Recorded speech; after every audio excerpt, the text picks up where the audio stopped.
And yeah, so lesson 5 of unit 4 today. To start with, we'll get to both today for sure. Apostrophes. So by the time we complete the lesson today, we'll learn, be able to use an apostrophe to show possession, an apostrophe to form a contraction. That is where you run into apostrophes. So let's take a look here at our audio. In Lesson 2, you learned one way to show possession: to whom or what something or someone belongs, by using possessive pronouns. Another way to show possession is to use an apostrophe. Apostrophes create possessive words. You also can use an apostrophe when you combine two words to form a contraction. The apostrophe shows where the letters of the two words have been left out. Contractions allow you to use fewer words when writing informally. And I want to point out that very last part, when writing informally. So if you're texting friends and family, sending an email to, somebody close to you, even in a work situation, if it's informal, you can use contractions. Avoid contractions in more formal writing. When you don't know the reader, that's the best way to understand if you should use them or not. So in your extended response, avoid contractions. Writing a cover letter for a job, things like that. Avoid contractions. They're for informal writing. And then, of course, the other way we use them is to show possession. So making a noun possessive, so it shows ownership of something or an idea or whatever it may be.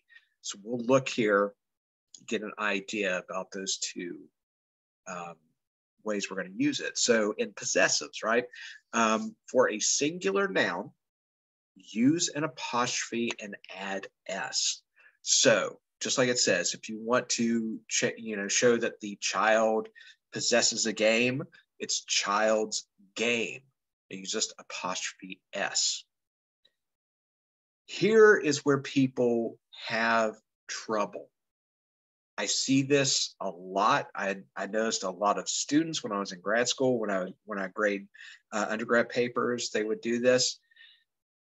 For most singular nouns ending in S, you still use an apostrophe and add S. It feels a little awkward, right? Especially when you're saying it, you start sounding like Gollum, like you're talking about hobbitses. But James's coat, that is correct. It's still apostrophe S. In contrast, plural nouns that end in S, you only add the apostrophe. So coaches, right? That, like it says here, that you're talking about a group of coaches, a group of people, you only add the apostrophe. So that's a very, very often confused or misunderstood rule about the use of apostrophe or possessives and the use of the apostrophe and the S. If it's still singular, you've got to add the apostrophe and the S. If it's plural that ends in an S, you only add the apostrophe. That's the difference. And again, that sounds a little awkward when you run into those words. A lot of times they're names, like here, James's, Charles's, things like that is where you will run into that possessive a lot. And it says at the top there in the text box, for plural nouns that do not end in S, use an apostrophe and add S, right? So those collective nouns, right? In this case, children. So you're talking about a group, army, right? Team.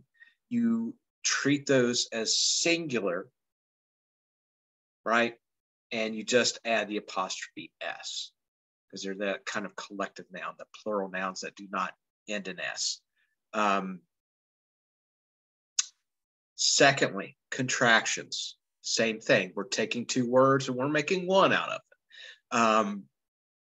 Like it says here, I am. We can shorten that to I'm, I apostrophe M, contraction, it is. That's another one I'm sure we'll run into with the possessive, but IT apostrophe S is a contraction. ITS is a possessive of it. So there's a difference there too. You only use the apostrophe S with its as a contraction. That's the only time you'll see it or should see it. Here's an interesting one, will and not. You put those together and you get won't. But again, WON apostrophe T, you are, that's another one we confuse a lot with your, right? That's the possessive. But you are is your is a contraction for you are if you use the apostrophe RE at the end. That's another one that gets confused a lot. They and have forms they've, so apostrophe BE at the end of they, and should have. So you could use, should have, could have, would have. Those are all, correct grammar as far as contractions go. But again, we want to use those informally. And it says, remember to avoid confusing the possessive pronouns, what I just said, your, its, and their, with the contractions that sound the same. Your, its, and their. Yeah, I know it is kind of confusing. And again, that's why, when you're writing formally, you want to avoid those contractions, because that way it'll keep you from getting tripped up as far as using, the apostrophe and everything. But yeah, and those two rules there, as far as the apostrophe goes with possessives and these, confusions here. And we're going to cover some more commonly confused words in the next lesson as well. So we'll get some practice with this on both ends here. So let's take a look here at the quiz. And our format that we're getting used to, we'll have a multiple choice or two, and then we'll go to a paragraph. So again, looking at our table, same thing, singular, apostrophe S. Singular with an S, apostrophe S. Plural, just the apostrophe, okay? Rule simple, but it sometimes, it feels awkward. And then the contractions, right? I'm, it's, won't, your. Be careful with the were, your, or the they, there, and you should have. So you see how we combine words there, particularly for informal writing. Here, so it says to test whether an apostrophe is being used for a contraction or a possessive, substitute the full words into the sentence. It's time to go means it is time to go, right? So it makes sense. Therefore, the apostrophe indicates a contraction, not a possessive. Otherwise, if you're saying,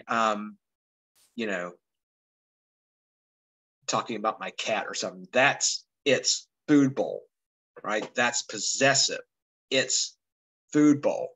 If I try to put that it is food bowl, right, it doesn't make sense. So you can always check with or plurals that way. I'm sorry, plurals, possessives. You check possessives and contractions that way if you're looking for one or the other. Okay. And question 1. How about we start with Grace here? Number 1. Okay. Not only is camping fun, but it's also a great way to spend time with your friends or family. Which correction should be made? A, change 8 to 8. B, change friends to friends. C, change 8 to 8 was. And D, change your to your. D. There you go. And, even sounding out that way, right? So there's a perfect example. And, we'll do this a lot, even just like thinking about it phonetically. But Grace, that was, you just went with, just saying it and not using the contraction. And that way it doesn't even trip you up, right? Because you immediately get to that with you are friends or family, hey, that is awkward. That is not right. So that'll kind of clue you into where you need to look when it comes time to answer it. So yeah, D as in dog there. And let's take a look at our first little bit of writing. The Maple Hotel, Mr. Frank Thomas, CEO. Dear Mr. Thomas, I am writing to introduce myself to you and your associates. My name is Miranda Snyder, and I am the new sales account manager at the Maple Hotel. I have assumed Pat Blank's former position. Tracy, what do we want to do there? A, Charles. A. B.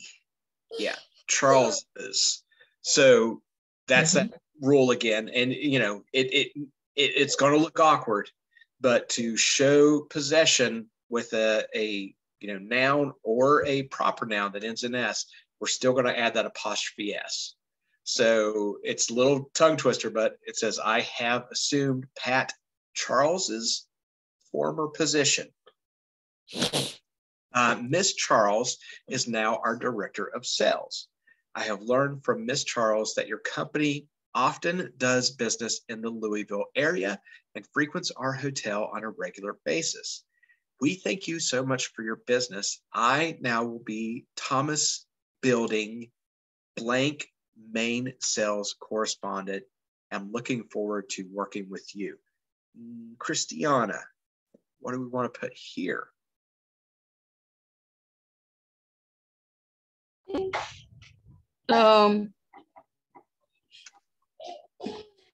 D or A? A. So in this case, right, supplies is plural, right? So we only add the apostrophe. So Thomas Building Supplies. If, right, the name of the company was Thomas Building Supply, right, ended in Y, we would add apostrophe S. It's plural. Yeah.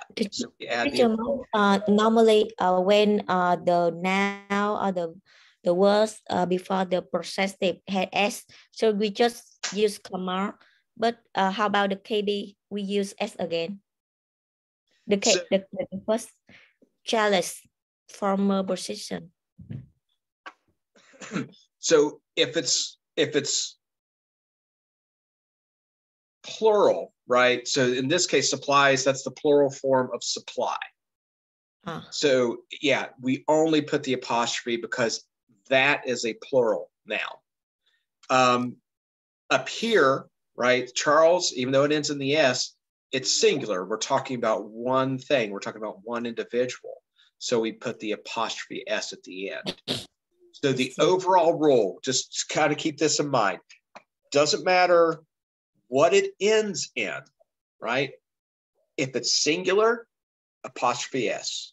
If it's plural, apostrophe. Okay. And we'll get some more practice and you know, you'll see it a little more. This one is, it's not the easiest thing to kind of keep straight. So I now will be Thomas Building Supplies main sales correspondent, and am looking forward to working with you and your staff on my upcoming business trips. As part of my introduction to the Maple Hotel's preferred guests blank, my pleasure to offer you 500 extra Maple points that will be added. Nilda, what form of its do we need there? A. D. So this is one of those occasions where you may want to read through and, you know, does it make sense to say it is or it's? So you could say the Maple Hotel's preferred guests, it is my pleasure to offer you 500 extra Maple points, right? So that's the contraction there, not the possessive. And some of those that they have there don't even make sense.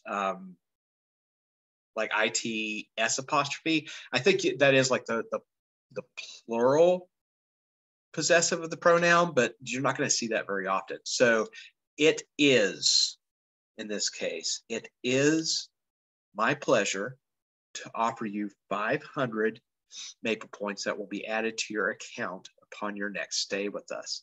As you may know, you can use Maple points toward complimentary rooms dining in our restaurant, and discounts on blank events here at the hotel.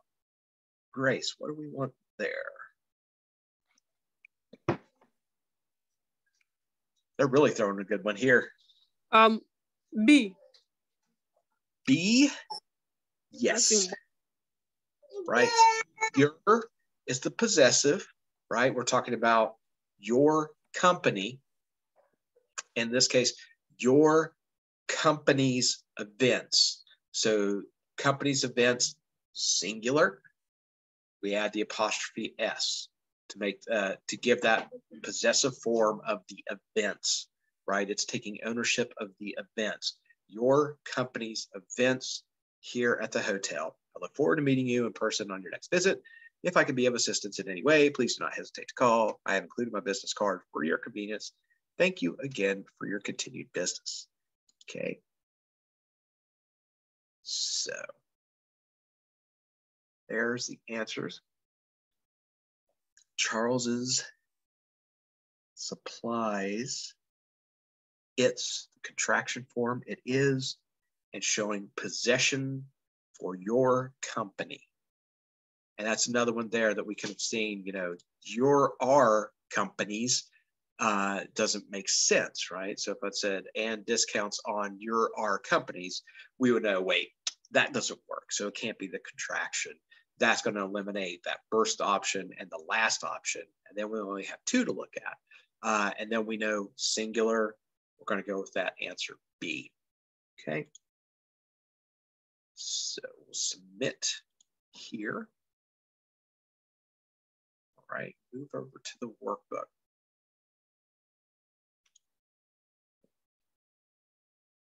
All right. And it says, you learned in lesson 2 the possessive pronouns show that something belongs to someone or something else, right? Shows ownership, it's possession. Another way to show possession is to use an apostrophe to create a possessive noun. By adding an apostrophe and the letter S to the end of a singular noun, you show that something belongs to that noun. If a plural word ends with letter S, then you add only the apostrophe to the end of the word. Apostrophes also show contractions or two words shortened into one word. When you form a contraction, the apostrophe shows the place of the missing letters. That's basically what it's doing. That's its function, is to sort of like show that there's two words being spliced together there. There's the missing letters. And it says, remember to use an apostrophe to show possession to whom or what something belongs. Also use an apostrophe to combine two words to form a contraction. And here, right, so it also it's another way to help sentences flow, right? It's grammatically correct to say, I borrowed the car of my friend, right? That's completely grammatically correct, but it sounds a little awkward and it's winds up being a little wordy. So instead you could say, I borrowed my friend's car. And that gives a little better flow. Same thing, the spouses of the officers always met on Sundays. It's just awkward. But I can say the officers' spouses always met on Sundays. It's a little easier to grasp, right? And then for contractions, showing things like I should have spent more time studying for the test. Remember, formally, you would say that. Informally, you could say I should have spent more time studying for the test. So like I mentioned, you know, in texting, in informal emails, people that you know and that you're comfortable with using contractions with. Avoid that with people you do not know in you know, professional situations and things like that. And then another possession, another contraction was we could not see the movie last night. We couldn't, right? That's another one. Could not, should not, have not.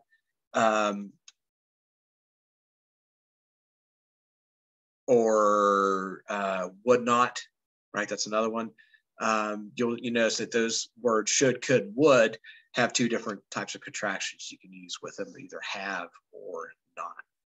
So let's take a look here. Frequently confused possessive. This is what is this talking about, right? Saying I read Dickens' novel. Talking about Charles Dickens. You need to add that apostrophe S because you're talking about a singular person, one individual, singular. So I read Dickens's novel, right? So adding that apostrophe S to singular nouns, no matter what it ends with, that's the key. And that's, again, you're going to see that most often with names. Now, there's nouns out there that end in S that you would also use it with, but typically you'll see it more with names. Next one, the store sells children's clothing. Okay, it's one of those collective nouns, right? We're talking, it's plural because it's talking about a group. So we still need to add the apostrophe S there as well. Okay, that one I think is a little easier to see, right? Because it doesn't flow well if you put, the S apostrophe. It makes more sense to see it as apostrophe S because it doesn't end in S. So the store sells children's clothing, right? Children is plural. It does not end in S. So the apostrophe comes before the S. Things like men, right? Women, also plural nouns for man and woman. You would do the same thing, right? Men's, women's, apostrophe S at the end. And then confused contractions. It's another one we see a lot. There, and there. It's, again, the other thing about the English language is we have, and the whole next lesson is going to deal with this about words that sound the same, homonyms. So there, THER, coming to dinner. Well, that's a location. If you say, that's like over there. THERE. They are coming to dinner. That's the contraction, and that's the correct form there, right? Again, you can see if it makes sense by replacing the contraction with the full two words. The next one, it's true. Okay, that's another contraction. That's using the possessive in that first one there. ITS is possessive form of it. It is true, right? That makes sense. So it's is the possessive, it is the contraction, or it's is a contraction for it is. Oh boy, get yourself really wrapped up, tongue-tied with some of these. All right, so we'll open up the workbook here to get a little more practice, see it again. So it says a possessive word is usually followed directly by the thing it possesses. Okay, so like it says here, Mia's yard, the tree's leaves. Sometimes, you could use an adjective that might come between the two words. So, adjective is a descriptive word for a noun. In this case, like they say, Mia's big yard, right? It's giving a description of what the yard is. It's a large yard, it's big.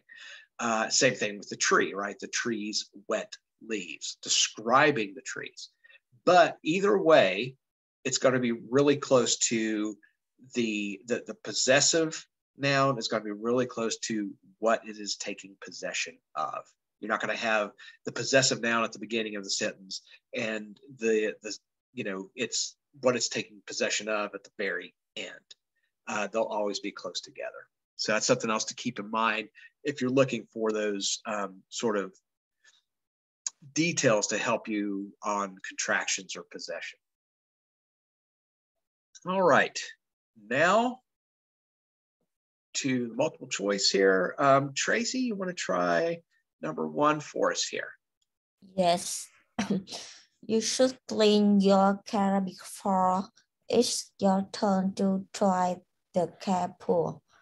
Which correction should be made to the sentence? A. Then you should do you should. I change your to your. Change is to is change your to your. Your care. Be. Yeah, be. Change your apostrophe re to your, to the possessive form. So you should clean your car, right? That doesn't make sense if you say you are car. It's making you sound like you're an automobile. You should clean your car, YOUR, before it's your turn to drive the carpool, right? And that second your, same thing. You're taking possession of the carpool, your turn in the carpool. So you could just double check that too. Does it make sense if I said before it's your turn to drive the carpool? Doesn't make sense, right? So that leaves us with be as in boy for number 1. We've got our tables again here. Again, I'll put those up on Google Classroom for you guys to review the rules. And let's see, Christiana, you want to try number 2? Number 2, both boys' parents attended their children's concerts. Each correction should be made in the sentence. A, change boys to boys. B, change boys to boys. C, change children to children. And D, change children to children. DB. It's A. So you got the right part of the sentence we want to change. But here, boys is plural. So we just put the apostrophe at the end. We know that because it says both, right? That's our clue there, that we're talking about more than one boy. It's plural. So that way we know, okay, it should be BOYS. In that case, with the rule for possessives, we're going to just put the apostrophe at the end. So change boys, BOY apostrophe S, to boys, BOYS apostrophe. And then, of course, at the end, children is one of those exceptions where we add the apostrophe S, even though it's plural, right? Because it doesn't end in S. So children's concert is correct there, okay? Because it's also possessive. It's taking possession, ownership of the concert. All right. Excuse me. And down to our drop boxes here. Let's see what we got. Volunteer opportunities, parentsforpaws.org. All right. Hi, Kendra. I was given your name by my neighbor, Dennis Trachtenberg. Dennis indicated that you are the contact person for volunteers at Parents for Paws. I'm sure that you are familiar with blank volunteer work with your adoption program for dogs. Nilda, what do we want to put here?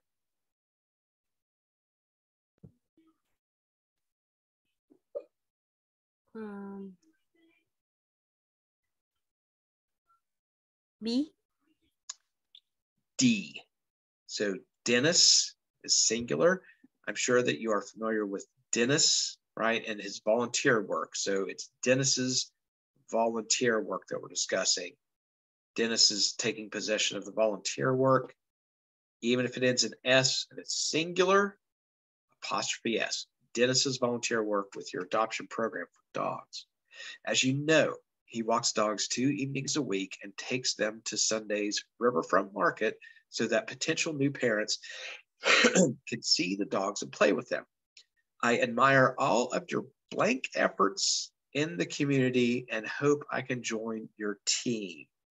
Grace, what do we want here?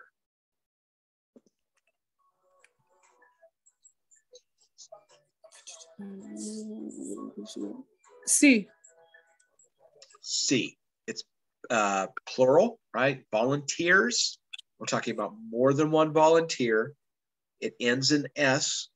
So we're going to add just the apostrophe because that's, volunteer, singular, volunteers, plural. So with that plural, just the apostrophe. So I admire all of your volunteers, efforts in the community, and I hope I could join your team. I have always loved dogs, and I felt a special bond with them. I grew up with a household of wonderful dogs, and blank had a dog most of my adult life. Tracy, what do we want to use here?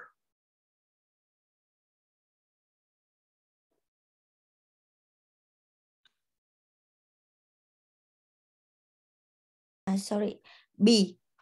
Yeah, B, right? It's just a contraction. You could check it by saying I have, right? So, and I have had a dog most of my adult life. That makes sense.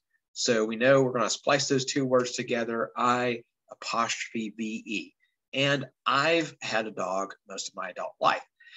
At the moment, I have one dog of my own, Sadie, that I adopted from a shelter. When I first got Sadie, she was about 8 months old. She was skinny and scared, having been neglected and abused for her owners. With lots of love and attention, she's become a gentle, loving dog, as well as my best buddy. I feel very strongly about helping to give abandoned, abused, and unwanted dogs a loving home. I am a teacher at Middlebury Junior High and coach the tennis team. As a teacher, I have a somewhat flexible schedule. I am available to walk dogs in the late afternoon or early evening. If I am not attending my blank tennis matches, my weekends are usually free. Christiana, what to do here? C. C, right? So team, it's made up of, multiple tennis players, but it doesn't end in S. So we go apostrophe S. Teams, tennis matches, my weekends are usually free. I look forward to hearing from you. Okay. So we had Dennis's, possessive, add apostrophe S, volunteers, plural. We just add the apostrophe. Contraction for I have had a dog, I apostrophe VE. Teams, of course, we have TEAM apostrophe S. Teams, tennis, matches. Okay. So our next one, we got job hunting tips here. It was once fairly common for employees to work their entire careers at a single company. However, today's employees often work for a number of businesses throughout their careers. Blank, a great deal of competition for the same job among people of different ages, backgrounds, and levels of experience. Nilda, what do we want to use here? What form of there is correct?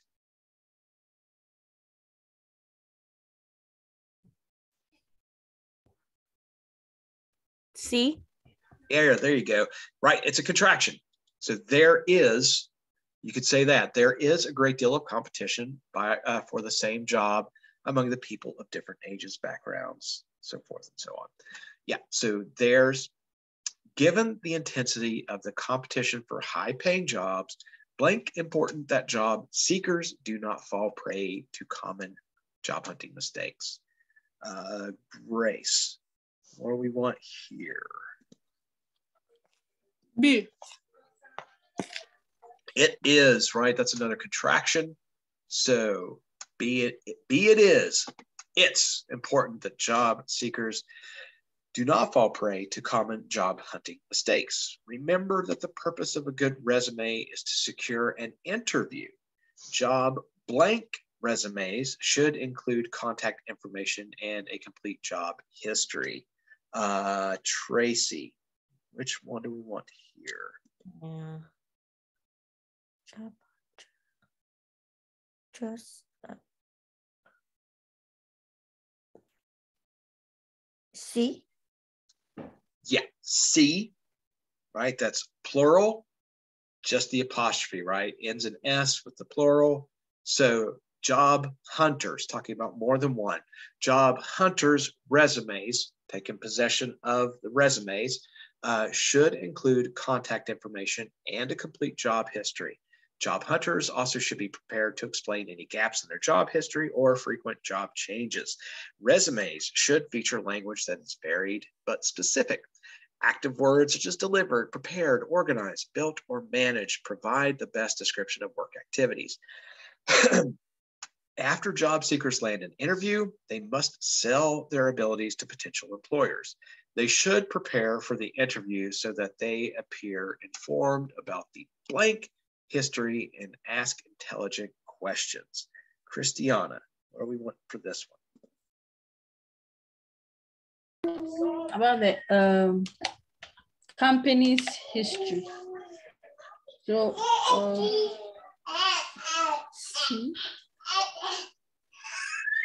we're talking about one company, right? So the company.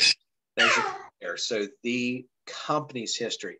Kind of backtracking. So it says, they should be prepared for the interview, right? It's just talking about one interview with one company so that they appear informed about the company's. So we just add the S there, company's history, and ask intelligent questions. In return, employees want potential employees to be positive and consistent when answering questions. One way to impress a potential employer is to express career goals and how they match the goals of their company. After the interview, many job seekers send a message thanking the people at the interview.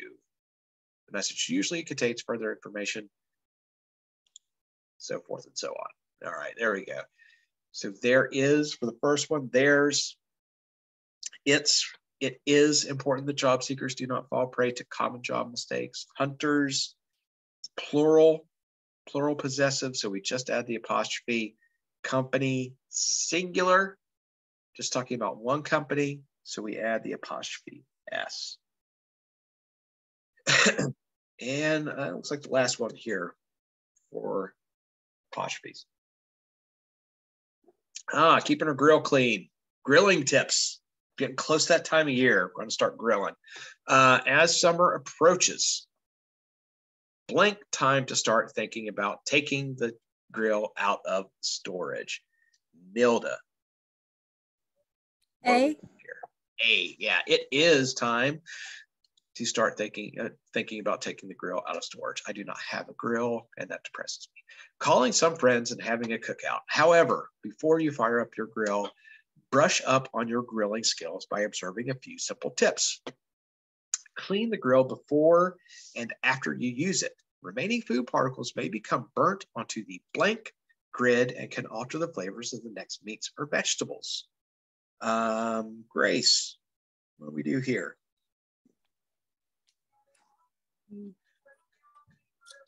C. Grills, yeah. So apostrophe S. Yep, so that's the grill's grid. The grill takes possession of the grid. One grill, so it's singular, burnt onto the grill's grid. It can alter the flavors of the next meats or vegetables that you cook on it. For example, particles left from grilled fish can give hamburgers an odd taste. Blank, allow raw meat to touch food that you have already cooked. Tracy, what do we want here? A, right? That's that contraction. So for do not. So don't allow raw meat to touch food that you have already cooked.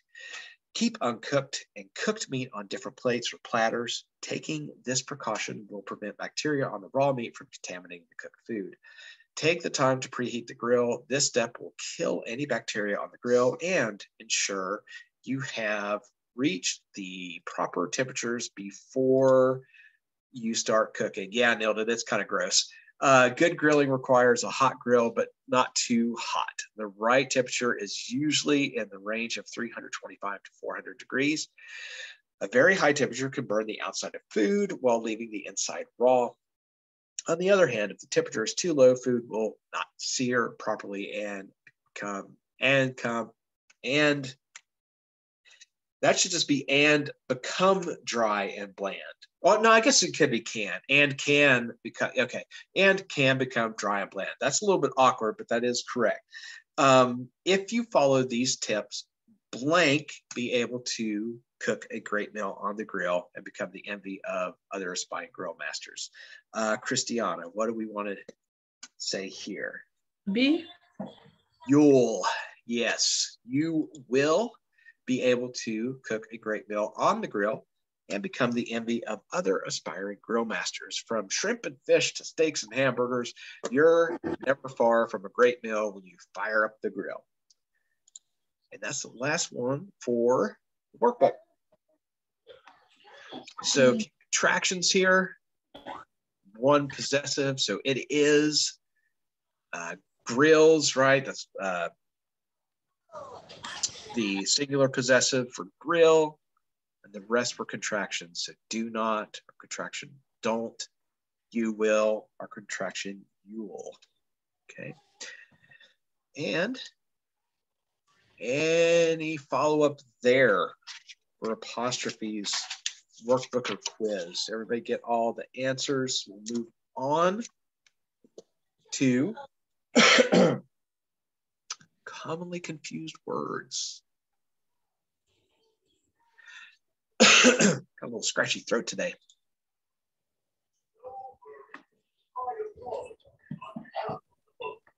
Frequently confused words, right? So, like I was saying, this goes hand in hand with the last lesson. We're going to have a little, we'll kind of encounter this again in a few ways when it talks about sort of like formal writing and things like that.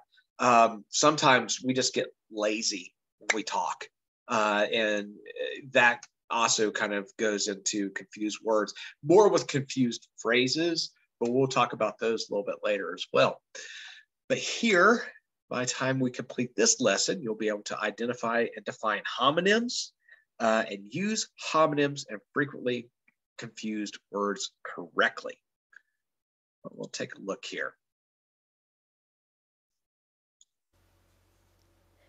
Words that sound similar but have different spellings and different meanings are called homonyms. For example, ate and ate are homonyms. Ate is the past tense of the verb to eat, and 8 is the number 8. Sometimes, words may have the same spelling and sound alike or different, but have different meanings.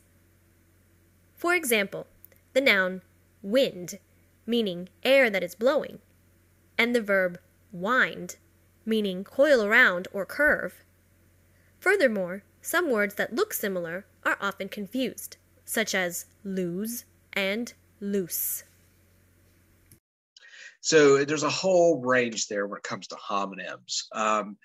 Read and read, right? So read is the present tense of the verb. Read, R-E-A-D, spelled exactly the same, is the past tense of the verb. And then you have read, the caller, which is R-E-D, to just, add to the confusion. This was another one that I encountered a lot grading papers. Lead, led, and led. So lead, right? L-E-A-D, that's the present tense verb. Led, L-E-A-D, again, spelled exactly the same, as the, element, like the lead in your pencil, or, the past tense of lead is L-E-D. And because we think about read and read a lot, I know that's where students would get that from. And just intuitively, they think L-E-A-D is still the past tense as well, and how you'd spell it. So they would use lead and led in the same, the same spelling to show either the past tense or the present tense. So, and of course, there's all kinds like this. And it's another thing that just makes the English language so much fun. And so we have a list here. I'll try to find some other lists. This one's, abbreviated. There's lots and lots of commonly confused words, and I'll see if I can put those on the Google Classroom for today. So real common ones, though, the ones you will most encounter, right? So buy and buy. Buy, right? Be at work by noon tomorrow. So that's indicating a time, or when a time should start. So by noon. By, the verb, B-U-Y, will you buy me a magazine, right? So there's commonly confused. As I mentioned, lose and loose. It's one you'll see a lot too. Did they lose the soccer game? L-O-S-E. Add an O, loose. So the young girl had a loose tooth. So you'll see that a lot. Again, they mentioned 8 and 8, right? So 1 is the verb. I ate a sandwich for lunch today. 1 is a number. He has 8 brothers and sisters, E-I-G-H-T. Way and way. There's another one, right? Sound almost, well, they sound identical. You're going the wrong way as far as direction, or I weigh less now that I've been on a diet. So as far as your weight, if you're weighing yourself. So the verb. Hear is the noun. Do you hear what I'm saying? H-E-A-R, or again, sort of showing location. The books you need are over here. So pointing someone in a direction. Then and than. It's another one that's confused a lot. People really struggle with the difference of then and than. Then refers to time. So I mowed the grass and then trimmed the bushes. So it's, transitioning from one point of time to another, or one action to another. I did this, then that. You probably saw than in math, right? So in this case, Steve likes drag racing more than hockey. So if you ever do less than, more than, right?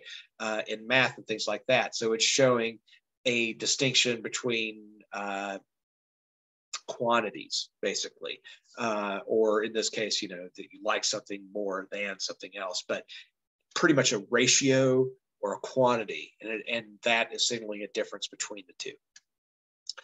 New and new, right? So something is new, that's an adjective. That new movie looks funny, N-E-W. K-N-E-W, she knew the answer. So verb, the past tense of know. So she knew the answer right away. Past and past. That's another one that gets confused a lot. So past, P-A-S-T, that's indicates time, right? That's a point in time. The story takes place in the past. So something that happened, whenever before the present, that's the past, P-A-S-T. Past, P-A-S-S-E-D, it's a verb. It's the past tense of pass. That's wow. Okay. So yeah, Justine passed the text on her first try. The quarterback passed the ball to the wide receiver. So that is the past tense of the verb pass, past, P-A-S-E-E-D, or P-A-S-S-E-D. See, that one you could confuse easily. Rico can see better with his glasses. So S-E-E, that's the verb, where S-E-A is the noun, right? The cottage overlooks the sea, as in the body of water. And then our text box up here, then and than, like I just said, they are often confused. Remember, then refers to time or sequence. So back then, I had a truck, something like that. So it shows a point in time. Or, I ate my sandwich, then I had some chips, showing sequence. Then makes a comparison. So I liked my sandwich more than I liked my chips. There you go. So that's different. Pronouns, it's and there, are easily confused with the contractions, which we already talked about, right? It's and there. Is sometimes confused with there, meaning at that place. So, it's, again, like we've been talking about, it's a matter of just a lot of times encountering this and seeing it multiple times to get used to it. But if you start to notice, it's like, okay, I know like 8, if you encounter a word like that, maybe slow down, make sure you're using the correct form. When you're using contractions, when you're using possessives and things like then, than, there, just slow down for a second and double check. I'm bad for this too. Like I will use, because I'm when I'm typing a lot of times I'm thinking phonetically, I'm just spelling things out. And, so I'll use the wrong, form of your or their. So I'll make sure to sort of go back and double check when I'm, editing. Again, this is why we wanted to do this before we finalized our extended response. So we get those tools to see when you're checking and you're reviewing your work and you're editing that, it's like, oh, I used the wrong form of than or then, or I used the wrong form of there. And you'll know to change it based on the context of what you're writing. Okay, and on to the quiz. Again, commonly confused words, homonyms, sound alike, have different meanings, often have different spellings. So here, carefully examine the surrounding text, right? This is what it's talking about. Look for context to determine which homonym a writer intends to use. Become more familiar with other homonyms by checking. Okay, so that's from the workbook or the student book there, 174, 175. So let's go to Christiana first. What do we have here for number one? Number one, did you see who just passed by driving in a new sports car? Which correction should be made to the sentence? A, change C to C. Change past to past. Change buy to buy. Change new to new. B. Yeah, right. So past, right, is that point in time that we talked about. Here we need the verb. So did you see who just passed by driving a new sports car? P-A-S-S-E-D. And another way just to remember that is, right, so pass, P-A-S-S is the verb, right? So if I'm using the past tense of that, I know I'm going to use E-D instead of past being the point in time. So B is a boy. And now looking at our first paragraph or our written response or our long form here. So, dear Miss Nichols, thank you for purchasing your policy with driver's car insurance. As a policyholder with blank types of coverage, property damage and injury liability, Grace, what do we put here?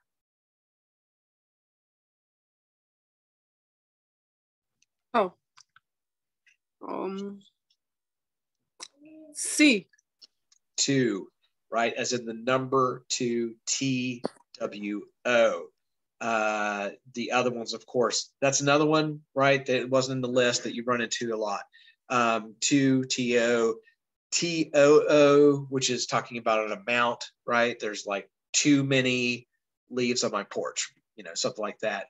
Tow, obviously, T-O-W is another verb. T-W-O, 2 types of coverage, property damage and injury liability. So look at that context, right? We're talking about 2. You are entitled to many benefits. If you become involved in an accident, this policy will help pay for your medical bills, legal fees, and 1 year's income. If you cause the accident and other people are injured, this policy will help offset the cost of blank medical treatment. Nilda, which form of there do we want there?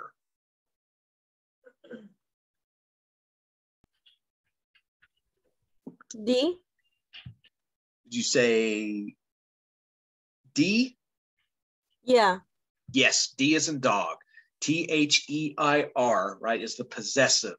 So the cost of their medical bills, right? Pronoun, they, So here we're changing, you know, we're going to use their, right? So the person's medical treatment.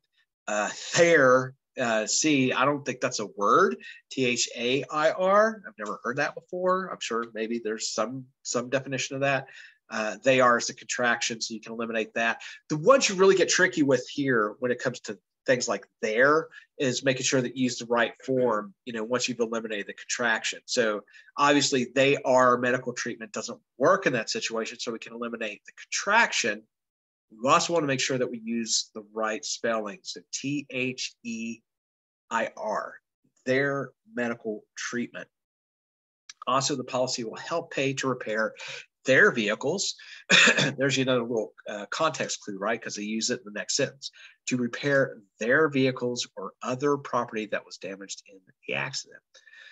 Our goal is to provide you with the highest possible level of service. We want your insurance experience to be a positive one. After all, the last thing you want when you've been involved in an accident is to struggle with insurance issues. You can be assured that the response team at Driver's Car Insurance is blank to serve you. Tracy, what do we want here? Is here B. B, there you go, right? So that is the location, right? Here, we are here, Here. The other one's there, her, obviously that's incorrect. Totally different. Doesn't even really sound a whole lot like higher. Nah. And HEAR is the verb. So here to serve you. As a policyholder with driver's insurance, you are more blank, just another customer. Christiana, what do we want to have here?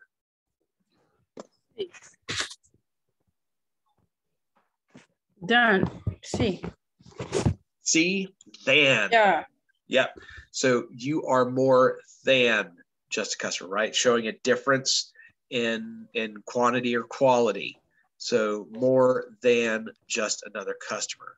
So C, we value our policies and take pride in our products and service. When you buy a policy with us, you have a policy. Okay, so two, T, right? Often confused word, two, and two, TO, TO, WO. There, THEIR, possessive. Here, HERE, to serve you. And then, showing a difference in quantity or quality or ratio. So, here we go for the quiz.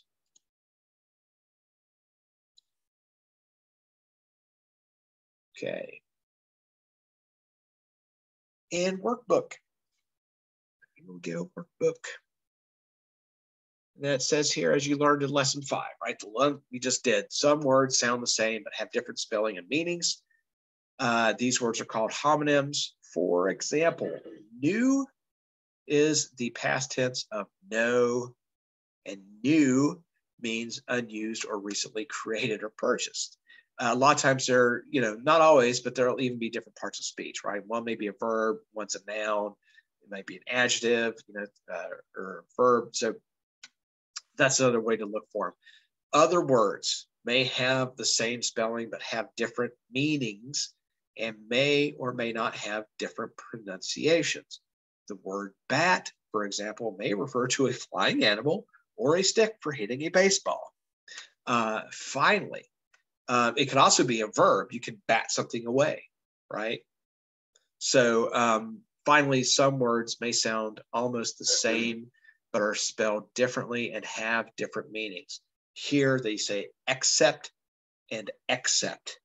So there is, a very subtle difference in how you pronounce those, right? Accept, accept. And of course, they have different meanings. Accept means you're receiving something. You are consenting to take something, to accept something. Accept, EXCEP, is like an exception. You are setting something aside, right? So both are verbs, though. Another one, which we might have, surprised I didn't mention this one, effect and affect. Another one that's commonly confused. Effect, E-F-F-E-C-T, that's a noun. Special effects, okay? Or result, right? That's the way to look at it. Affect is a verb. So, you know, the weather affected me, right, poorly or negatively. So that is a verb. What the weather did to me, it affected me. So let's take a look here. So use context clues. That's what I keep talking about to determine whether the correct homonym is used in the passage. It's the only way you can really identify it. Study the example. So what it has here, you should add, that's another one, the tax to be sure that the price in the ad is really a good deal. Add, ADD, means to combine numbers, right? The mathematic process. Add AD refers to an advertisement. That's almost slang, though. We use that a lot, you know, like, oh, I saw this ad on TV, which is short for advertisement. So, you know, there's the difference there, add and add. But you look for those contexts, right? When somebody says you should add the tax, okay, we're talking about tax. We're talking about a mathematical process. That's going to be ADD. On the other hand, when we see the ad is really a good deal or the price in the ad, that's telling me it sounds like an advertisement. Study the words and their meanings in the table below. Also review the homonyms and frequently confused words discussed in the student edition listed in Appendix C. So here, more common homonyms, frequently confused words, just like we said before, accept and accept. So I accept your apology, A-C-C-E-P-T, which, right, as like receiving something, consenting to receive something. And then accept, so making an exception for something, singling something out, setting something aside. Everyone came except Sasha. So she was the exception, E-X-C-E-P-T. Higher and higher. Here's another good one. So the balloon rose higher and higher into the air, showing that's a adverb, right? Describing a verb. Hire, H-I-R-E. Our company will hire 2 new employees. So the verb of, you know, employing someone, hire. No, just like new and new, right? K-N-E-W, N-E-W. You're going to confuse K-N-O-W, which is the verb, I know you wrecked the car, where when asked if I wrecked the car, I said no, which is giving an answer, negative or positive. N-O. Past and past again, right? One's a place in time, a point in time. One is a verb, past tense verb. Right and bright, that's another one. For some reason, though, I don't see that too much of an issue. You know, when you hear it, it's one that seems to be English, easy to distinguish, especially because the spellings are so different, like my right hand or the correct answer. So like they say, I had the right answer to the question. Write, W-R-I-T-E, the verb for, you know, making words. I usually write emails instead of letters. And I think that's one we see so much that we tend to not have as much of a difficult time with. Some and some is another one. She gave me some money, so showing an amount. Whereas the sum, again, mathematical term, S-U-M, the sum of 2 plus 2 equals 4, right? So that is your answer to a addition problem, is the sum, which maybe you guys covered in math, I don't know. All right.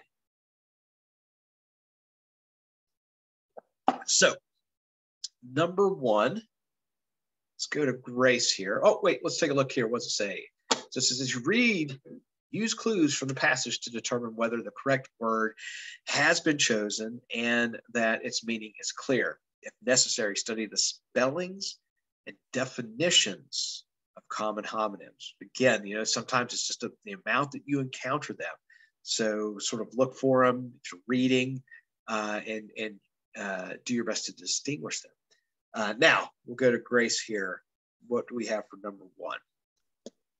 Okay. The weather caused this plane to fly higher than the others. Which correction should be made to the sentence? A, change weather to weather. B, change plane to plane. C, change higher to higher. And then D, change than to then. C. Yep, higher to higher. So the plane flew higher, which, you know, H-I-G-H-E-R. That's an adverb, right? It's adjectives describe nouns, adverbs describe verbs, right? I ran faster, I jumped higher, right? Those are common. He, you know, moves quickly. Those are all quickly, higher, longer, faster. You know, those are all describing a verb. So I think we'll get some practice with that as well down the road. So change higher, H-I-R-E, to higher, H-I-G-H-E-R. And 2, Nilda. We'll take it 2.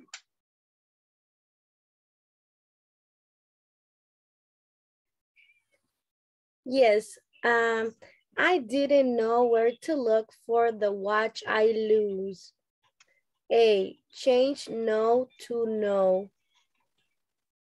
B, change where to where. C, change for to for. D, change lose to lost. One moment.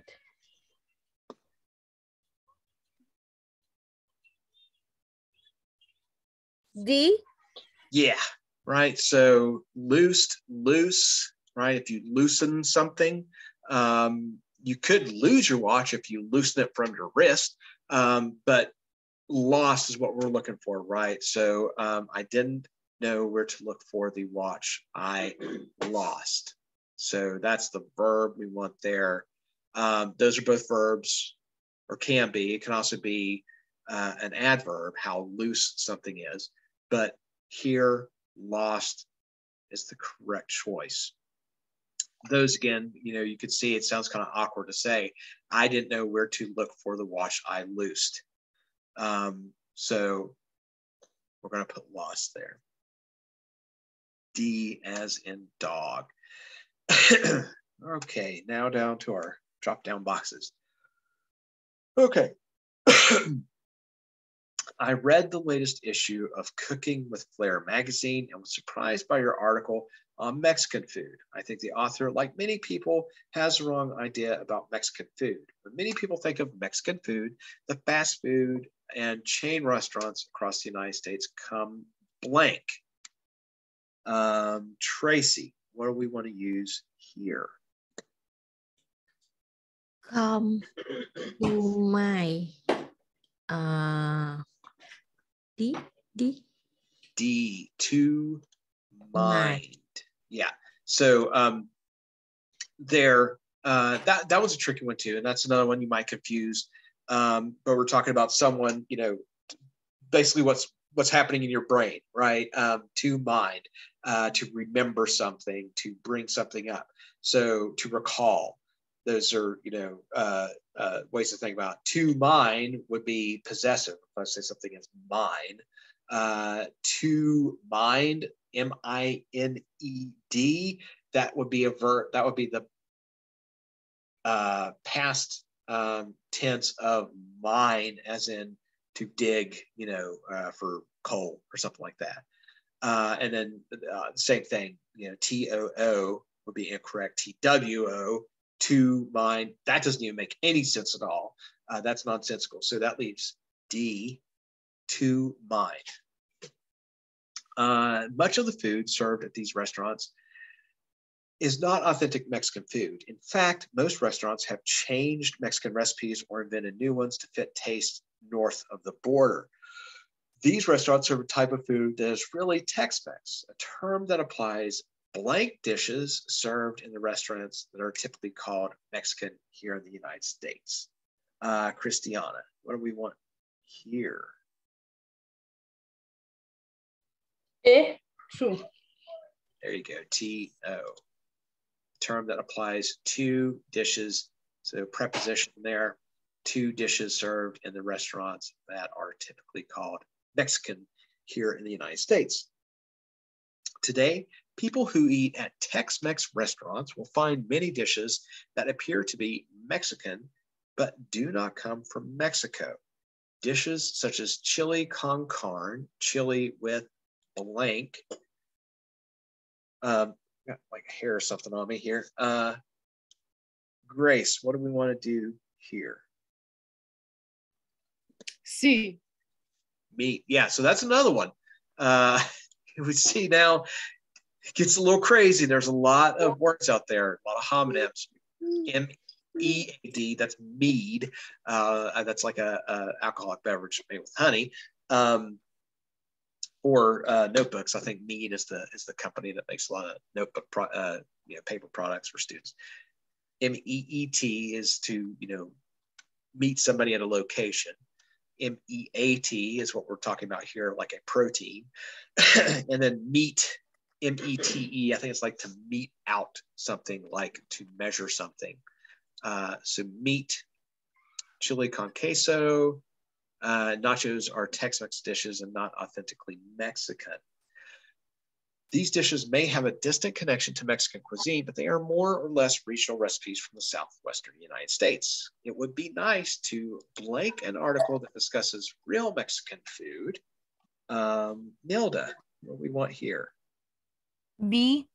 Yeah, read, right? So R-E-A-D, the verb for the present tense verb, read an article.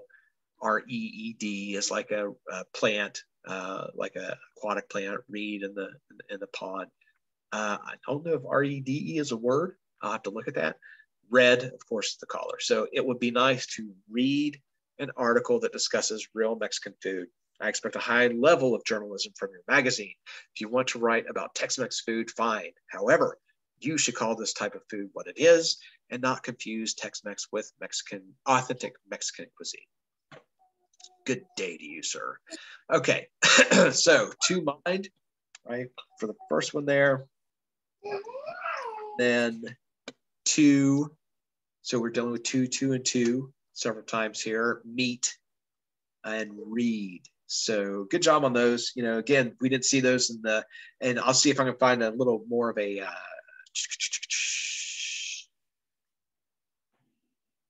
meat means carne, and okay, yeah. So that's the other thing. So, and we often think of, is it not just steak, Nilda? Is it generally more like, because I always think of carne asada when I hear carne, but it's just more generally just meat. Oh, that's right. Because I think is it like steak? Steak? Isn't that the word for steak? Okay, fair enough. So what I'm hearing then is that you kind of, there's some general sort of words used in Spanish too. I'm going to tell you right now, I had 2 years of Spanish in college, and it didn't stick. It's still a problem for me. I've never been able to tackle a foreign language. So I know you guys all have done that. And I am always impressed by people that can learn that, especially as adults. Okay, on to the next one. So the Rosebud City Council has blank out a boil water advisory for all residents of Rosebud and some of the surrounding city. Tracy, what form of scent do we want here?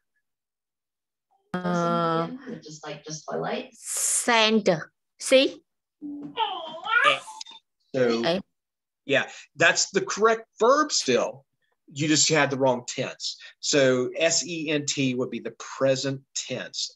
Sent out a boil advisory for all residents. That's another one's got to get confused. You know, cent as in currency, like 50 cents, or the wrapper, I guess 50 cent, or SEND is the same word. You have the right word, just the wrong tense.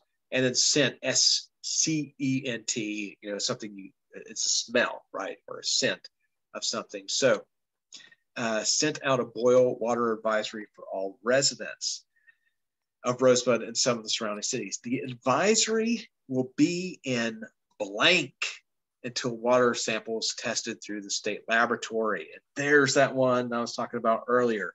Christiana, what kind of effect do we need there? C. C. So effect.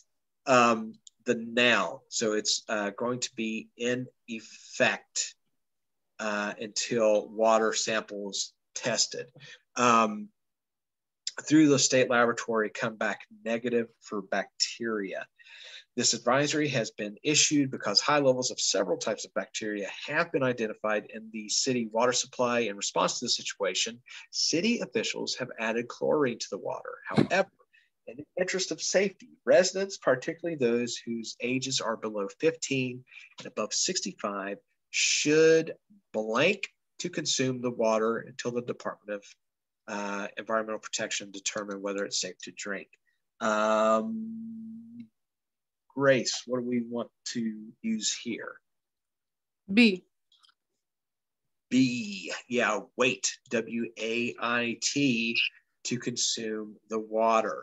So that's the verb to hold off on an action. Wade, maybe you could wade in the water. It might be safe to wade in the water. Moving through a liquid is wading. Weigh kind of sounds like weight, but W-A-Y, and weight, of course, which we talked about, can be a verb, or well, weight is a noun, right? So it's talking about a like your, how much something weighs. So describing the weight of something. Weight, to consume the water until the Department of Environmental Protection determines it is safe to drink. The City Council advises drinking bottled water, if possible, until the water can be determined to be safe.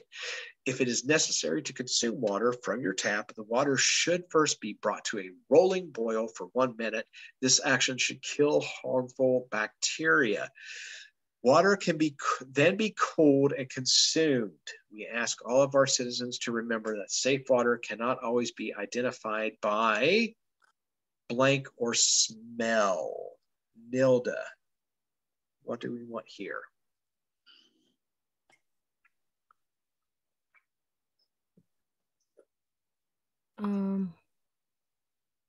That one is a hard one. Yes, it is. We didn't talk about this one yet either. B?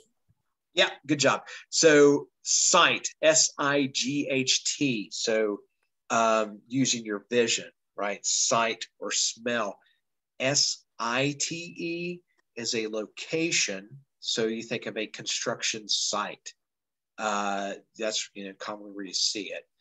The site of the murder, or the site of the concert, things like that. Side, right? That's different enough. Cite, C-I-T-E, is like citation. So I cited this author in my writing. Or if you get pulled over by the police, like you're speeding. I was doing 65 and a 50, or I got cited for speeding and doing 65, and so it's getting cited, citation. So cite, S is location, cite, S-I-G-H-T, is about vision, C-I-T-E is citation. Okay, so sight or smell, so please follow the boil water advisory until you are informed that your water is safe to drink. You could use tap water for cleaning, disinfect dishes and cooking utensils by soaking them for at least 1 minute in clean tap water. that contains 1 teaspoon of household bleach per gallon of water. Okay, last one. It's a letter from a cell phone company. Dear Mr. Thompson, because you have been a valued USA wireless customer for the blank 5 years, Tracy, what do we want here? For the bus, B. B, P-A-S-T, right? So time, a place in time, past 5 years, P-A-S-T, we have an exciting deal just for you. If you extend your existing cell phone contract with us for another 2 years, you will be eligible to upgrade your current service plan to the premium members plan for only an additional $10 a month. This change represents a savings of $240 a year for premium service, an offer that other cell phone providers can't match. You cannot pass up a deal like this. The premium members plan offers unlimited text messaging and unlimited picture and video messaging.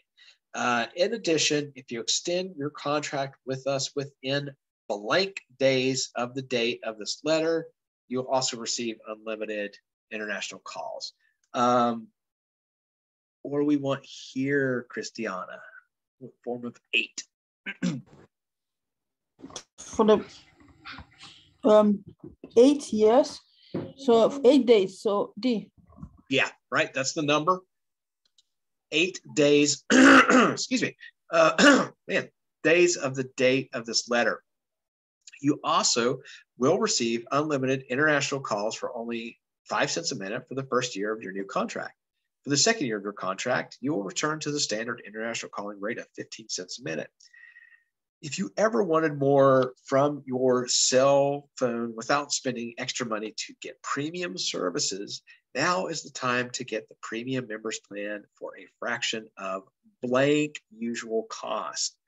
Grace.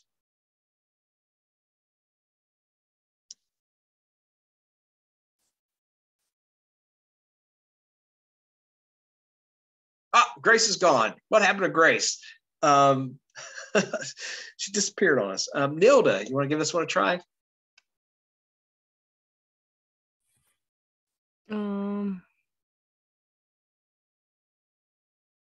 A. Yeah, good job. A, so the possessive, we're talking about the premium members plan. So a thing, so the pronoun for a thing will be it, for a fraction of its usual cost.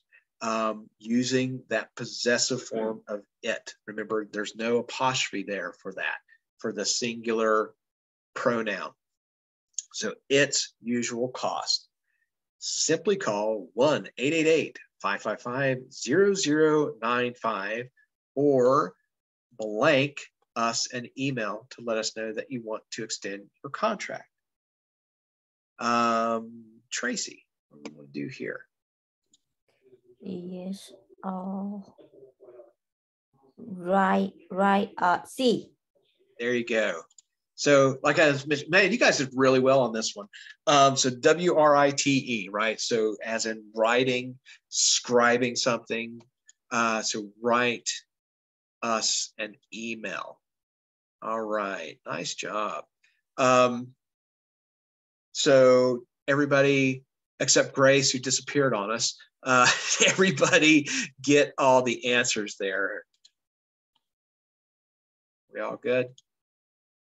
Okay. All right, so just to follow up here, I will stop recording and not end the session. Maybe if I make that my mantra, I'll avoid